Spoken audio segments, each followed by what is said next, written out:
अस्सलामुअलैकुम, कैसे हैं आप सब। मैं आपका मेज़बान उमर ग्रेवाल।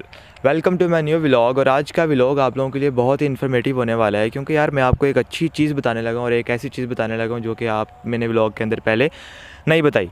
बात यह है कि मैं हूँ जट, और जटों का शौक़ होता है ज़िम्मेदारा करने के लिए मैंने एक बहुत ही अच्छी चीज़ ढूंढी, और वो ये ढूंढी कि मैंने एक मैंगो ऑर्चर्ड लगाया गांव के अंदर अपने ताऊ और अपने पापा के साथ मिलकर। और वो मैंगो ऑर्चर्ड 3 एकड़ पर है, और उसके अंदर तकरीबन 400 टू 500 प्लांट्स जो है ना वो मैंने लगाए। अब इन प्लांट्स के अंदर जो है वो हमने कहा कि यार इसकी ग्रोथ अच्छी होगी और बहुत अच्छा ये जनाब हमारा ऑर्चर्ड डेवलप होगा। लेकिन मैं जब गांव आया ईद करने तो मुझे इसके बारे में ख़बर मिली कि भाई आपके 100 पौधे ख़राब हो गए। मैंने कहा इनको क्या हुआ। पता लगा कि यार इनको कोई बीमारी वगैरह लग गई है। मैंने कहा यार मैं तो इस बारे में नहीं जानता, ज़रा भी नहीं जानता। तो मेरे एक ताऊ हैं सर अब्दुल गफ़ार ग्रेवाल, जो कि principal scientist and director research institute Multan में हैं, और उधर वर्क वो करते हैं, और वो उनकी एक एक्सटेंसिव रिसर्च है मैंगो के ऊपर। तो मैंने कहा यार उनसे बेहतर तो जान ही कोई नहीं सकता मैंगो के बारे में। ठीक है, तो मैंने कहा यार क्यों ना उनसे थोड़ा सा टाइम लिया जाए, उनसे कहा जाए कि सर तो प्लीज़ हमें थोड़ा सा टाइम दिए और हमें बताएं कि ये क्या चीज़ है और ये क्या मसला मसाइल है। ठीक है ना। तो मैं उनके साथ बात की तो वो कहते हैं बेटा क्यों नहीं, सारा टाइम आपका है।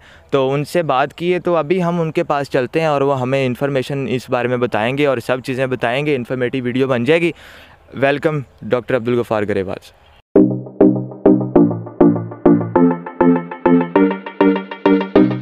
अच्छा जी, तो सर जैसे मैंने अभी इनको सीन्स दिखाए कि क्या क्या प्रॉब्लम्स इसमें आ रही हैं, आपने भी देखा और मैंने इनको भी दिखाया। तो आप हमें काइंडली ये बताएं कि ये प्रॉब्लम्स है क्या और इनके प्रिवेंटिव मेजर्स क्या क्या हैं। अच्छा, बहुत शुक्रिया उमर। तो हमने बाग का पहले वैसे जनरल मुआयना भी किया है और इस सूरत हाल को देखा है। तो ये जो ज़्यादा सूरत हाल हमें ख़राब नज़र आ रही है, तो बेसिकली इसकी इब्तदा तो हुई है इस साल सर्दियों में जो कोहरा ज़्यादा पड़ा है। तो पहले पौधों की सेहत सब की बड़ी अच्छी थी, और ये जो बड़े छोटे सारे पौधे नज़र आ रहे हैं, इनमें से बहुत से पौधे तो ऐसे हैं जो इस सर्दियों के सीज़न में कोहरे की शिद्दत को बर्दाश्त नहीं कर पाए और मर गए। तो बहुत सारे प्रोटेक्टिव मेजर्स भी लिए, लेकिन वो हर चीज़ की एक लिमिट होती है, तो वो उस लिमिट से ज़्यादा फ्रीजिंग थी तो वो ना बच नहीं पाए। जो बचे हैं फिर उसमें से कुछ रिप्लेस किए हैं इन्होंने, और रिप्लेसमेंट में भी काफ़ी मॉर्टेलिटी नज़र आ रही है। ये थोड़ा गर्मी ज़्यादा थी जब ये पौधे लगाए हैं, और पानी भी ये सही टाइम से नहीं दे सके, तो उस वजह से कुछ मॉर्टेलिटी भी ज़्यादा हुई है। अब हम इस बात पे आते हैं कि जो एग्जिस्टिंग प्लांट मटीरियल है, जो पौधे खड़े हुए हैं, उनकी कुछ तो ऐसे हैं जिनकी हेल्थ बहुत अच्छी है, और मेरे ख्याल आधे पौधे तकरीबन ऐसे हैं जो जिनकी सेहत इतनी अच्छी नहीं है। अच्छा, उनके अंदर अब क्या ख़राबियां हैं, उनके मसाइल क्या हैं, उनको हम सेहतमंद कैसे बना सकते हैं। तो ये मैंने पौधे चूँकि देखे हैं, तो मैंने वो चीज़ें भी देखी हैं, वो क्या हैं, वो मसाइल क्या हैं। ये पौधे सारे के सारे जो हैं ये रेज्ड बेड के ऊपर लगे हुए हैं। आप अगर नीचे देखें तो ये पानी की जो नालियाँ हैं ये पौधे से 2 फुट दूर हैं, और इसके ऊपर बाकायदा मल्च दी हुई है। अब मल्च कुछ पौधों में है, कुछ में नहीं है। जहाँ पे मल्च पड़ी हुई है वहाँ पे पौधों की हेल्थ कुछ बेहतर है, जहाँ मल्च नहीं है वहाँ पे पौधों की हेल्थ इतनी अच्छी नहीं है। क्योंकि पानी 2 फुट दूर से गुज़रता है, तो इसलिए जहाँ मल्च है वहाँ पे तो सीपेज के ज़रिए पानी रूट सिस्टम में आ जाता है। लेकिन जहाँ पे ये बिल्कुल मल्च नहीं है, ये एक्सपोज़ हो गया है, दिन को अब चूँकि गर्मी होती है तो पानी की जो मूवमेंट है वो थोड़ी बहुत होती है, और उसके बाद ये इसकी सारी एवेपोरेशन होती है इसके गर्म होने की वजह से। तो इसलिए एक तो जहाँ जहाँ पे मल्च हटी हुई है, पौधे को जो 2-3 फुट इसका दायरा है तने के गिर्द, वहाँ पे मल्च डाल दें तो वो भी इसको गर्मी से बचाएगा। ये तो एक बात जो बहुत ज़रूरी है, ये काम है करने वाला। अच्छा, दूसरा ये है कि हमने जब देखा कि कुछ पौधों की शाखें ठीक हैं और कुछ की ख़राब हैं, तो ये हमने देखा कि ये देखें। अच्छा, ये देखें, ये जो स्नेल है इसको उतारेंगे आप, ये उतर जाएगा और नीचे गिर जाएगा। तो ये स्नेल बेसिकली एक कीड़ा है जो शेल से प्रोटेक्टेड है, और इसके अंदर ये जो कीड़ा है ये बिल्कुल सूंडी नुमा है। जैसे ये जब बाहर निकलता है ना, जब ये चलता है तो बिल्कुल ऐसे ही होता है जैसे ये लार्वी चल रही है और उसके ऊपर जो है इसने को कैप पहनी हुई है। तो ये इसका प्रोटेक्शन शेल है, ये इसके अंदर ही रहता है और इसलिए ये स्प्रे वगैरह से भी आसानी से कंट्रोल नहीं होता। तो ये एक बड़ा प्रॉब्लम कर रहा है पूरे ना अपने इस बाग के अंदर। तो जब तक ये ख़त्म नहीं होगा तो तब तक मैं नहीं समझता कि पौधों की सेहत ठीक हो पाएगी और ये बिल्कुल ठीक हो जाएंगे। अच्छा, पहले तो इसके कंट्रोल के लिए हमें एक कॉम्प्रिहेंसिव प्लान और समझ-बूझ की ज़रूरत है कि इसको कैसे करना है हमने कंट्रोल। ये जो इंसेक्ट है इसकी खुराक आम के पौधे के ऊपर है। ये यहीं आके ये चिमट जाता है और फिर पौधे का जो रस है ये यहाँ से चूसता है। ये देखें, ये नरम डंडियों के ऊपर ये आके बैठ जाता है और ये बिल्कुल इसने ना अपने आप को पेवस्त किया हुआ है और यहाँ से इसका रस चूस रहा है और डंडी जो है ये कमज़ोर होती जा रही है। देखें ये डंडी आगे इसकी ये पीली हो रही है, ग्रोथ प्रॉपर नहीं है। अच्छा, फिर ये पत्तों के ऊपर आके बैठ जाता है तो ये पत्तों को फना कर देता है और ये रहता भी कॉलोनियों के अंदर है। तो ये जहाँ एक इकट्ठा होता है वहीं ज़्यादा इकट्ठे होने शुरू हो जाते हैं और जहाँ इसको छुपने की जगह मिलती है वहाँ ये ज़्यादा इकट्ठा होता है और उसके ऊपर तो फिर पौधे का ये हशर कर देता है, क्योंकि जो जितनी भी खुराक है और जितना भी सेल सैप है इस प्लांट सिस्टम का वो सारे ही चूस लेता है और फिर जो है ये पौधों की सेहत ख़राब कर देता है। अच्छा, अब इसके कंट्रोल को करने से पहले मैं थोड़ा सा आपको ये बता दूं कि इसकी जो खुराक है वो पौधे के ऊपर है।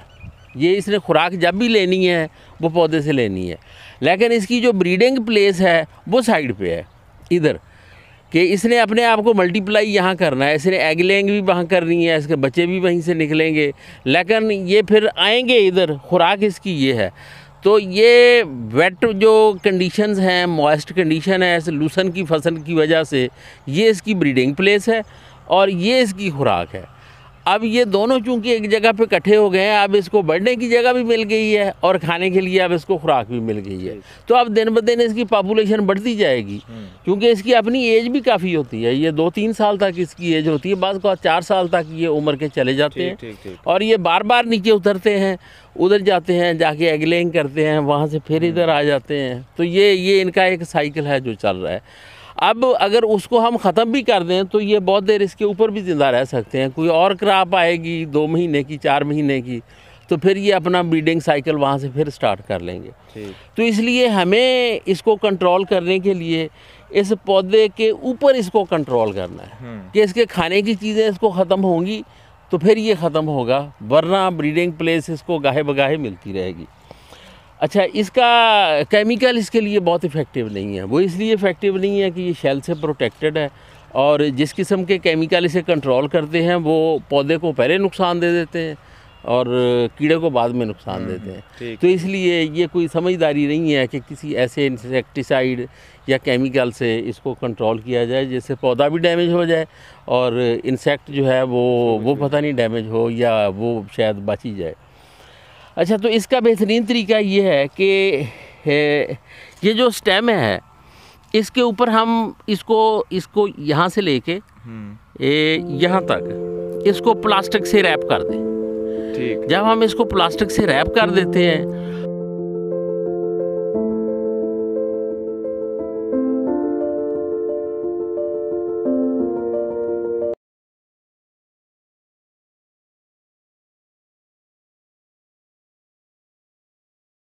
तो फिर ये जब एक दफ़ा नीचे उतर जाता है यहाँ से, या हम इसको खुद मैनुअली इसको उतार देंगे, तो जब ये नीचे उतर जाएगा तो नीचे उतरने के बाद जब ये दोबारा ऊपर चढ़ने आएगा तो फिर प्लास्टिक से स्लिप होगा और फिर ये नीचे गिर जाएगा।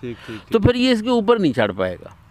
तो ये हम कोशिश करें कि इसको जितना ज़्यादा हम यहाँ से कर सकते हैं तो वो वहाँ से करें, और इससे नीचे ये इसके हमले की जगह नहीं है क्योंकि ये जगह सख्त है, यहाँ से ये कुछ खा पी नहीं सकता। इसको नरम शाख चाहिए, इसको ऊपर जाना है अपने खाने पीने और ज़िंदगी बचाने के लिए। तो एक तो हाल ये है कि इसको हम यहाँ से हम इसको प्लास्टिक रैप कर दें ताकि ये ऊपर ना जा सके। दूसरा इसका तरीक़ाकार एक और होता है कि इसको हम किसी कपड़े से, किसी गनी बैग से इसको ना लपेट दें यहाँ से लेके यहाँ तक, क्योंकि ये नरम है। अभी अगर सख्त हो तो फिर इसके ऊपर भी वो सॉल्यूशन लगाया जा सकता है जिससे ये कंट्रोल हो जाता है। तो वो सलूशन ये होता है कि हम जो आम नमक इस्तेमाल करते हैं घरों में, जी। तो उसका 8% सलूशन, यानी अगर 100 लीटर पानी हो तो उसके अंदर 8 किलोग्राम नमक को हल करके वो जो सलूशन बनता है ना, तो उसको अगर इसके ऊपर स्प्रे कर दें या उसका पानी इसके ऊपर लगा दें, तो उसके बाद पानी तो उड़ जाएगा, नमक बाकी रह जाएगा। तो इस नमक के ऊपर जब भी ये चलेगा तो उसके बाद ये फिर सर्वाइव नहीं कर पाता, ये मर जाता है। ये भी इसका एक अच्छा कंट्रोल है, क्योंकि नमक इसके ऊपर इसलिए ज़्यादा नहीं लगाया जा सकता कि ये खुद अभी नरम है, तो नमक इसको भी नुकसान पहुंचाएगा। तो जब ये तना बिल्कुल ब्राउन हो जाए, ये यहाँ से ये ग्रीन है, जब ये सारा ब्राउन हो जाए तो फिर आप इसके ऊपर भी लगा सकते हैं। लेकिन अभी चूँकि बहुत सारा हिस्सा इसका ग्रीन है, तो अभी बेहतर ये है कि इसके ऊपर कोई कपड़ा लपेट के, गनी बैग लपेट के कोई ऐसा, तो फिर उसके ऊपर जो है वो हम स्प्रे कर दें। ठीक। तो ये जब भी उसके ऊपर से गुजरेगा तो फिर दोबारा चढ़ने की नौबत नहीं आएगी, फिर ये मर जाएगा। और जो भी यहाँ से ऊपर जाएगा, इससे ऊपर चढ़ के ये चला जाएगा ऊपर, लेकिन 1 दिन 2 दिन के बाद यहाँ से फिर ये ऊपर से मर के ये फिर नीचे गिर जाएगा। तो ये बेसिकली इसका एक कंट्रोल मेजर है। केमिकल इसके अगेंस्ट को बहुत इफ़ेक्टिव नहीं है, तो इसलिए केमिकल्स की ऑप्शन पे हमें नहीं जाना चाहिए। तो एक तो ये प्लास्टिक यहाँ पे लग जाए, और दूसरा ये इनको मैनुअली भी चुना जा सकता है कि आप शापर पकड़ लें, शापर पकड़ने के बाद इनको मैनुअली आप ना वो चुन लें, सबको एक एक करके सारे जो हैं आप चुन के इनको शापर में डाल लें। शापर में डाल के शापर को बांध के कहीं धूप में रख दें, तो ये सारे खुद ही मर जाएंगे, खुद ही मर जाएंगे। तो एक दफ़ा तो आप मैनुअली इनसे जान छुड़ा सकते हैं। मुझे ये बता रहे थे कि हमने कई दफ़ा उतारे हैं, लेकिन चूँकि उधर ब्रीडिंग प्लेस है इसकी, तो फिर ये वापस इधर को आ जाते हैं और इधर फिर आके उन अपनी खुराक जो है वो खाना शुरू कर देते हैं। तो ये तो इनका कंट्रोल है, इस तरीके से हम इनको कंट्रोल कर सकते हैं। और जब ये कंट्रोल हो जाएंगे तो उसके बाद पौधों की सेहत भी अच्छी हो जाएगी और इंशाल्लाह इनकी ग्रोथ भी अच्छी हो जाएगी। ये देखें, ये यहाँ पे भी, ये जहाँ पे भी होंगे, ये होंगे कॉलोनी की शक्ल में इकट्ठे हो जाएंगे, क्योंकि ये जहाँ एक जमा होता है वहाँ पे भी बहुत सारे जमा हो जाते हैं। तो ये इतना पानी और खुराक पीते हैं। ये देखें अब कैसे ना एक पत्ते के साथ कैसे ना कैसे सारे, ये कुछ दिनों में पत्ते ये सूख जाएंगे सारे। अब ये देखें इसने क्या हशर किया हुआ है पत्तों का।